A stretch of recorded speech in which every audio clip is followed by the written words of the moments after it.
So hey guys, welcome to our new blog. My name is Tarun और आप देख रहे हैं learn with Tarun YouTube channel. तो आज की वीडियो में हम बात करने वाले हैं जो हमारा डी फार्मा फर्स्ट ईयर का फार्मा कोगनोसी का सिलेबस है उसको कैसे कंप्लीट करना है ताकि आप एग्ज़ाम में अच्छा स्कोर कर पाएँ। और इस वीडियो में हम जानेंगे कि अभी से आप अपने फार्मा कोगनोसी का जो सिलेबस है उसे अभी से कैसे स्टेप बाय स्टेप लेके चलें ताकि आप एग्ज़ाम टाइम तक अपना अच्छे से कंप्लीट कर पाएँ सिलेबस।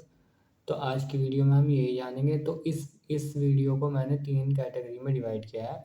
सबसे पहले हम देखेंगे कि सबसे पहले हम बात करेंगे सिलेबस के बारे में, सेकंड हम बात करेंगे बुक्स के बारे में, और थर्ड हम बात करेंगे नोट्स के बारे में। जैसे कि मैंने पिछली वीडियो में भी एक बताया था आपको कि हम टारगेट लेके चलेंगे। जब हम अपना सिलेबस कंप्लीट करेंगे तो हम टारगेट लेके चलेंगे। पहले हमें ये जानना है कि हम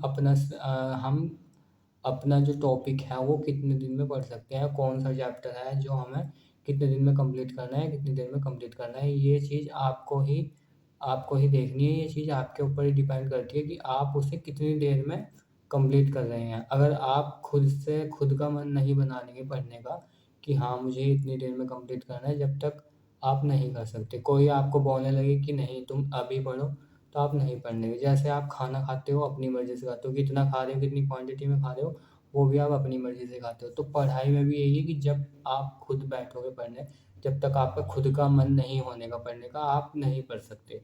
तो सबसे पहले तो आपको अपना मन बनाना है। सेकंड फिर हमें टारगेट रखने हैं कि हम अपने सिलेबस को कैसे कंप्लीट कर रहे हैं और कितने दिन में कर रहे हैं। तो जो हमारे फार्माकोग्नोसी के चैप्टर हैं वो टोटल सिलेबस के अकॉर्डिंग 11 चैप्टर हैं। 11 चैप्टर्स में से जो हमारे शुरू के 4 चैप्टर हैं वो थोड़े शॉर्ट हैं, लेकिन जो फिर 5 चैप्टर जब स्टार्ट होता है 5 चैप्टर से, वो चैप्टर थोड़ा लॉन्ग है। उसमें सारी ड्रग्स के बारे में दिया हुआ है, जितनी भी हमारी क्रू ड्रग्स हैं उसमें सारा वो दिया हुआ है। तो जो हमारे पहले से हम 4 चैप्टर को अपने कैसे कंप्लीट करेंगे, अब पहले ये जान लेते हैं। कैसे करेंगे, जैसे हमने कोई टॉपिक उठाया, सबसे पहले आपको टॉपिक याद करना है।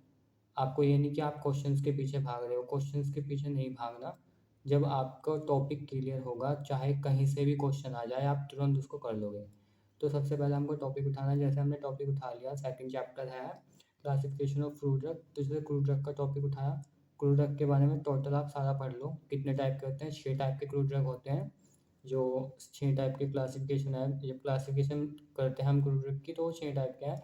जैसे टैक्सोनॉमिकल, अल्फ़ाबेटिकल, मॉर्फ़ोलॉजिकल और बायोलॉजिकल, ऐसे मतलब 6 टाइप के हैं जो उनको आप डीप में टोटल सारे पढ़ लोगे। उसके बाद ये नहीं करना कि किसी एक को पढ़ लिया, आपने सारा टोटल पढ़ लिया। जब आपके एग्ज़ाम में क्वेश्चन आएँगे उससे रिलेटेड, एग्ज़ाम्पल के तौर पे तो मैंने टॉपिक दिया है। जब आपके एग्ज़ाम में क्वेश्चन आएँगे उससे रिलेटेड, जो भी क्वेश्चन आएगा, चाहे वो लॉन्ग में आए, चाहे वो शॉर्ट में आए, आप उसे अच्छे से कर लोगे। आप कहीं से भी क्वेश्चन आए, आप छोड़ के नहीं आओगे। तो पहले आपको ऐसे कंप्लीट करने हैं अपने चैप्टर। जो फिर हमारा 5 चैप्टर है, अब बात करते हैं उसकी। वो थोड़ा लेंथी है, तो उसके लिए आपको कैसे करना है, उसके लिए आपको एक टेबल तैयार करनी पड़ेगी ताकि आप अच्छे से उन ड्रग्स को याद कर पाओ। तो सबसे पहले आप ऐसी एक टेबल ड्रॉ कर लेंगे जिसमें आप सबसे पहले नाम लिखेंगे क्रू ड्रग, यानी जो हमारी ड्रग है उसका नाम लिखेंगे। सेकंड हम लिखेंगे उसका बायोलॉजिकल सोर्स, जो ड्रग है उसका बायोलॉजिकल सोर्स क्या है। थर्ड जो हम बनाएंगे एक बॉक्स, वो बनाएंगे फैमिली का, क्या उसकी ड्रग की फैमिली क्या है। तो जैसे हमने देख लिया, सबसे पहले जो हमारी ड्रग है ये वाली, ये सेना है। सेना क्या है, एक लीव्स है, मतलब लीव्स ऑफ एक प्लांट से ऑब्टेन की जाती है, लीव्स हैं।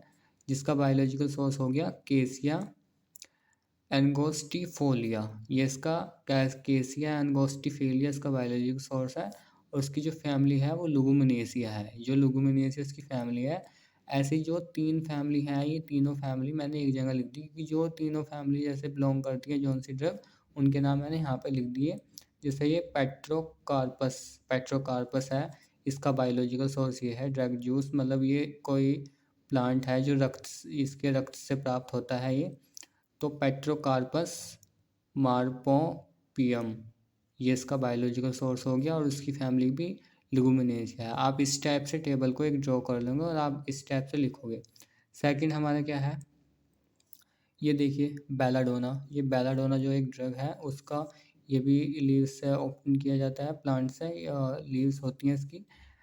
और ये जो इसका बायोलॉजिकल सोर्स है वो है एट्रोपा बेलाडोना। एट्रोपा बेलाडोना इसका बायोलॉजिकल सोर्स हो गया। और इसकी जो फैमिली है वो इसकी फैमिली का नाम है सोलेनेसिया। इसकी फैमिली सोलेनेसिया है। इसी तरीके से मैंने यहाँ पर भी जितने भी हैं, जैसे सेकेंड है इसमें अश्वगंधा। अश्वगंधा को मैंने यहाँ पे लिख लिया, यहाँ पर उसका बायोलॉजिकल सोर्स और यहाँ पर उसकी फैमिली सेम ही हुई। ये भी जो बेलाडोना की फैमिली है वही अश्वगंधा की फैमिली भी वही है। ऐसे मैंने यहाँ पर इसको ड्रॉ कर लिया था। तो जो हमारा 5 चैप्टर है उसकी सारी ड्रग्स ऐसी ही हैं और आपको ऐसे ही याद करनी पड़ेंगी। यही एक आसान तरीका है याद करने का। तो जैसे देखते हैं हम ये सेकंड वाली, ये जो है ये कोरिएंडर है। कोरिएंडर मतलब धनिया, जो ये एक फ्रूट से ऑब्टेन किया जाता है, मतलब ये फ्रूट्स है प्लांट से ऑब्टेन किए जाते हैं वैसे तो उसका प्लांट होता है।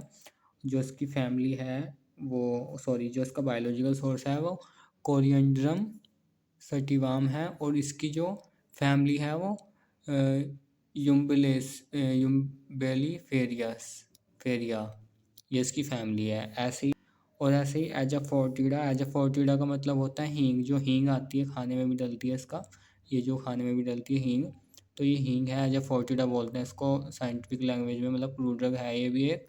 तो इसका भी ऐसा ही है ये बायोलॉजिकल सोर्स, और इसकी भी सेम ही फैमिली है। तो जो सेम फैमिली वाले हैं मैंने उनको एक से एक जगह लिख लिया, जैसे सोलेनेसिया, लुमिनेसिया, ये मैंने लिखे हैं एक साथ, ऐसे ही इनको भी एक साथ लिख लिया। लेकिन जो थोड़े डिफरेंस हैं जिनकी फैमिली भी थोड़ी अलग अलग है उनको मैंने अलग लिखा है। जैसे अलो, अलो का मतलब होता है, ये इसका बायोलॉजिकल सोर्स है एलोवेरा। एलोवेरा इसका बायोलॉजिकल सोर्स है, लेकिन जो इसका एक्चुअल में रियल नेम है वो अलो है। इसकी जो फैमिली है वो लिलिएसिया होती है। सेकंड है क्लो। क्लो का मतलब लौंग। जो लौंग है वो एक फ्लावर से ऑब्टेन किया जाता है, एक फ्लावर है ये। और ये यूगेनिया कार्योफेलियस इसकी बायोलॉजिकल सोर्स है। और जो इसकी फैमिली है ये माइट्रोसिया इसकी फैमिली है। ऐसे इसमें इसब घोल की जो भुस्सी भी आती है जो कॉन्स्टिपेशन में यूज़ करते हैं हम, ये वो है। थर्ड हम बात करने वाले हैं बुक्स की, कि हमें बुक्स कौन सी चाहिए अपनी तैयारी के लिए ताकि आप अपनी फार्माकोग्नोसी को अच्छे से तैयार कर पाएँ। तो बुक्स में सबसे पहले नंबर पे मैंने रखा है सिक्कों के कांटे बुक को। जो ये सिक्कों के कांटे बुक है ये एक स्टैंडर्ड बुक है जो कि डिप्लोमा वाला या बैचलर्स वाला एम फार्मा वाला हर कोई इसको यूज़ कर सकता है, क्योंकि एक स्टैंडर्ड बुक है, इसमें सारी चीज़ बहुत अच्छे से ब्रीफ में दी गई है। सेकंड जो मैं सेकंड नाम लूँगा, सेकंड नंबर पे जो बुक आएगी वो आती है एक निराली प्रकाशन की बुक आती है जो कि डिप्लोमा वालों के लिए इनफ है। इसमें आप अच्छे से कवर कर लोगे अपने फार्माकोग्नोसी को। और जो थर्ड पे मैंने रखी है वो है ठाकुर पब्लिकेशन की। सेम मैंने एचएपी की वीडियो में भी बताया था। ठाकुर पब्लिकेशन की एक ऐसी बुक है जो यूपी बोर्ड वालों बच्चों के लिए है, जिसमें जिनको हिंदी और इंग्लिश में प्रॉब्लम होती है कि हाँ भाई यूपी बोर्ड से बच्चे हैं उनको थोड़ी इंग्लिश में प्रॉब्लम होगी, इंग्लिश में वो टोटली नहीं कर सकते, तो वो बुक ले सकते हैं। आप उस बुक की साइड जा सकते हैं। ठाकुर पब्लिकेशन की बुक आती है जो कि हिंदी और इंग्लिश दोनों में आती है। उसमें आप अच्छे से अपनी फार्माकोग्नोसी को पढ़ सकते हैं, नोट्स बना सकते हैं। एक बुक सेम ऐसी आती है हिंदी प्लस इंग्लिश की दोनों, एक आती है सार्थक पब्लिकेशन की, वो भी आप बाय कर सकते हैं अगर आपको अच्छी लग रही है। आप ठाकुर या सार्थक में से दोनों में से कोई में से एक ले सकते हैं अगर किसी को हिंदी इंग्लिश में प्रॉब्लम है। अगर कोई यूपी बोर्ड से बच्चा है उसको प्रॉब्लम आ रही है तो वो इन बुक्स की ओर जा सकता है। तो ये तो बात हो गई बुक्स की। तो इन स्टेप्स को फॉलो कर आप अपनी फार्माकोग्नोसी को कंप्लीट कर सकते हैं, अपनी प्रिपरेशन को स्टार्ट कर सकते हैं। और इसी के साथ आप इस स्टेप्स को फॉलो कर अपने बोर्ड एग्ज़ाम में बहुत अच्छे मार्क्स ला सकते हैं। तो आज की वीडियो में बस इतना ही। उम्मीद है कि वीडियो पसंद आई होगी। चैनल को लाइक शेयर एंड सब्सक्राइब ज़रूर करिए और कमेंट्स करके भी बताइए कि आपको नेक्स्ट टॉपिक पर क्या वीडियो चाहिए और वीडियो कैसी लग रही है। अगर अच्छी लग रही है तो अच्छा कमेंट कीजिए, अगर बुरी भी लग रही है कुछ मिस्टेक्स भी है तो उसको भी बताइए कमेंट्स में कि क्या मिस्टेक्स है। मैं वो भी सुधारने की पूरी कोशिश करूँगा। नेक्स्ट टाइम मैं बहुत ध्यान रखूँगा कि वो मिस्टेक्स दोबारा ना हो। आज की वीडियो में बस इतना ही। Thank you so much.